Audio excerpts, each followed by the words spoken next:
I think he'll be remembered as a great public intellectual. Back to the program and welcome to our political panel, Rob Mitchell and Alan Tudge. Thanks for joining us today. G'day, Dave. I want to start with Kevin Rudd. Rob Mitchell, would you rather Kevin Rudd didn't make this sort of contribution? Oh, look, Kevin's an individual and a Member of Parliament, former Prime Minister. He has views on a lot of different things. What his views were today was about the obvious, that the mining resource rent tax hasn't raised the money that we would have liked, but we knew that was going to happen. It is a super profits tax. It's designed to work on when you've got high profits. So he's made his points, and we'll still continue with the mining resource rent tax. That's what it's there for, to help many different projects. We will get to the mining tax in a little bit more detail a little bit later, but just staying on Kevin Rudd for now, he also was asked about the election and whether, well, Labor can win under Julia Gillard. Let's take a listen to what Kevin Rudd said to David Spears, and after that we'll just hear from Barnaby Joyce, his response to this today. Can this Prime Minister win, given what you've seen? Of course the Australian Labor government can win, and can win under the Prime Minister's leadership. Cameron in farewelling the great thing about Kevin Rudd's contribution is you're only 5 minutes away from the next contribution. And, I thought that the piece of Kevin talking about the retirement of the Pope with the picture of the Pope in the background, even for Kevin, I thought that was a whole new step in gratuitous attachment to whatever peripheral issue happens to be flying by. But I don't doubt for one moment Kevin's loyalty to Julia. I think he's totally loyal to Julia. He'll be just as loyal to Julia as Julia was to him. And, this is Pandemonium Palace. Well, he's amusing, and I find Julia amusing. And it'd be a great show, except they're running the country. Barnaby Joyce speaking there from the Senate courtyard a little earlier. I should point out as well that it was actually our cameraman that arranged that photo of Kevin Rudd, or at least framed it up in the background there. It wasn't Kevin Rudd himself. But Alan Tudge, are we reading too deeply into this stuff? A few people that I speak to outside of this place, and I try to speak to as many as I can, sure. So they're sick of hearing about Kevin Rudd. Well, I think Kevin Rudd today was being his normal, useful self, wasn't he? And I think when he looks back and he looks at Julia Gillard's press conference in 2010, and she said there were 3 policy areas which needed to be fixed, and that was the reason for knifing Rudd: climate change, the boats, and the mining tax. And all 3 remain an absolute disaster. And so he probably thinks, well, I can get back and maybe I can do a better job. Rob Mitchell, I heard you scoffing under your breath. That was almost a comedy act to say that. The fact of the matter is that we've got a price on carbon, which is what we said we'd do.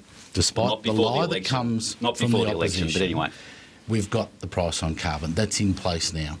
We've been working on a humanitarian approach to refugees, not the illegal boat people that you try and frame a negative argument in. And we've got a mining resource rent tax. So by your own standards, we've delivered everything that we said we do. So I appreciate you saying that Julia Gillard, as Prime Minister, has delivered all her promises. Well done to you, Alan. I'm sure that that's probably why Peter Credlin put you on a Twitter and Twitter ban. Let's just focus in on the mining tax in particular. The opposition, first of all, have said that you'll scrap it, and a few of the things it's meant to pay for as well, like the baby bonus. But what about the superannuation contribution increase from 9% to 12% that is funded in part by the mining tax? If you're going to scrap everything under the mining tax, why not scrap that?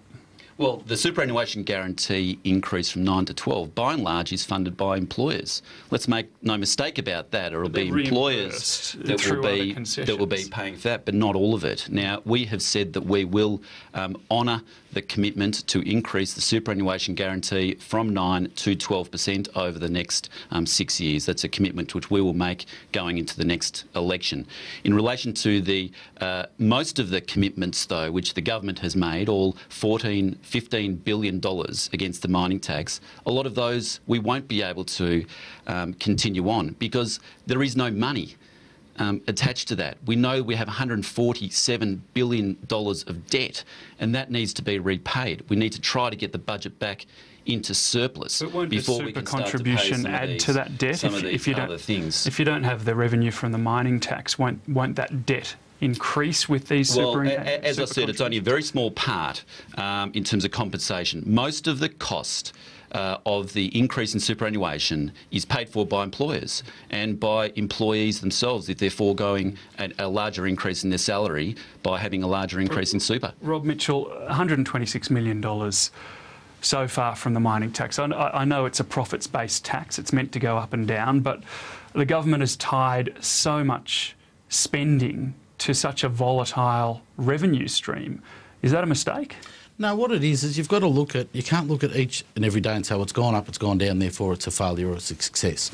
You've got to look at it over time, and that's what we've looked at. We balance it out over a year. You don't look at it over this week versus next week, quarters by quarters. And so as it goes up, as it goes down, it changes. But at the end of the year, the money will be there. And if we have to look at other measures, then we will look at other measures to fulfil that. But it's interesting that Alan says that they're going to... other measures? Well, we've got consolidated revenue to look at and how we can fund these things. But interesting point, Alan. It just goes on to debt, Rob.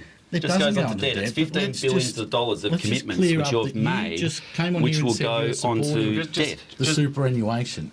That is not what your leader says, and it's different to the Treasurer. So either you're out doing... that's not right, Rob. You're out on your own, or one of the three is not telling the truth. You haven't done that. You have never, ever supported an increase in superannuation. Your party never supported compulsory superannuation. Well, the party supported the increase in superannuation all throughout the Howard years. Gentlemen. And just staying, one last question on the mining tax. Rob Mitchell, is the government afraid of taking on the big miners before the election? No, and I think that's been shown. We took them on. We've had this running battle for years over this. We've delivered the mining resource rent tax. It's going to deliver some very positive outcomes for working families and for low-paid Australians, and we'll continue to do that. We're not afraid of them. We're not going to hide behind them. We're not relying on them to fund our election campaigns like others. So we will take them on if needed to be, and we have. OK. I want to talk about costings. Joe Hockey yesterday and today confirmed that the Coalition wouldn't be releasing full costings of its election policies until well into the actual election campaign. Sure. We're talking about, at the earliest a few weeks before the actual election. Why do voters have to wait so long? Well, let's bear in mind that what Labor has done in the last two elections, they have released their full suite of costings on the Friday afternoon before the Saturday election. So let's keep that into perspective to start with. The reason we will continue to outline our policies between now and the election. Some will be costed policies, but some we need to rely on a final set of accounts before we can do the detailed costings. And the government's accounts are changing almost daily. I mean, we've just been talking about the mining tax, which was supposed to have $2 billion of revenue in December and now is only $126 million. Almost daily the figures are changing. We will wait until we have a settled set and then release our full set of costings. That Labor did it, so we can too. Why not set a new precedent? Well, we will be releasing our costed policies between now and election day, but we don't know what we're going to be starting with, David. Mm-hmm. And this is the government who 12 months ago said that the deficit was going to be 24 months ago said a deficit would be $22 billion, and then it ended up being $44 billion. That's a $22 billion difference. So we need to know what the final position is before we can then outline our detailed policy costings. It's a fair point, isn't it, Rob Mitchell? How can they come up with these policy costings if the numbers are changing so much? And secondly, well, Labor's done it the last couple of elections. Well, that's not quite true, and I can see why you're hiding, because at the last election your policies were put through to a dodgy accounting firm, which was fine because the numbers that you put through were wrong. You had this big $11 billion black hole. Now, we had the Charter of Budget Honesty and that's come through that they've supported, but they won't put it through. The Liberals won't put their costings in, they won't get them looked at. Now, today we've had Andrew Robb out there saying, well, we've put policies into the Parliamentary Budget Office. Well, where are they? You say they're costed, you say they're done, then why not put them on the table? You won't, because you're hiding behind the fact that you've got a $70 billion black hole. That we won't know the figures until the pre-election commitment now. That's hiding. Rob Mitchell, can you commit to actually putting forward the government's fully costed position before PIFO? our policies are out there, and we put them forward, and the final commitment won't be known until the election. How much is going to cost? How much is Gonski going to cost? How much are some of your other policies going to cost? Don't say that we're not supporting NDIS. You know that we are. We've got every speaker who is up there saying that we are supporting. So did Joe Hockey lie when he said we liked it in principle? Rob. Well, listen to Joe Hockey's words. Listen to the speech presently. So you're saying Joe Hockey's changing his mind? Because Joe Hockey said at the National Press Club, just a little speech that he made, that he agrees with it in principle, but he won't commit to funding it. So well, you haven't committed any dollars. You've committed $1 billion when the Productivity Commission said it requires $3.9 billion. We haven't committed any money, but we've committed $1 billion. Fair dinkum, Alan. We've only got a few minutes to go. I know you've got to get to question time. I did want to ask you both about workplace bullying as well. Bill Shorten, the workplace minister today, has started to talk about ways that people who are being bullied can get help quickly through early intervention by the Fair Work Commission. Rob Mitchell, there's also talk about defining what bullying is. That's a pretty hard thing to define, isn't it, what bullying is in the workplace? I think there's general sets of rules and what people would consider as appropriate action, and that's, unfair abuse and that happens to people. We're not talking about whether someone's getting tested for their workplace competence or anything, but I think what's important is that we look at what's been done with this report that was chaired by Amanda Rishworth about workplace bullying. Some 320 submissions had been put in, and we look at the Brodie's Law in Victoria as an example of where people have been unfairly treated and the tragic result in which that ended. I think this is a timely thing for us to be doing when we talk about industrial relations, we talk about workplaces and fairness. It's important that we do have something like this in place, that we can sit there and make sure that people aren't being unfairly treated, aren't being harassed, and that they've got the opportunities when that does occur to actually go and get help and support as soon as practical to make sure that we stamp this out quickly. Alan Tudge, do you have any concerns with what Bill Shorten announced today?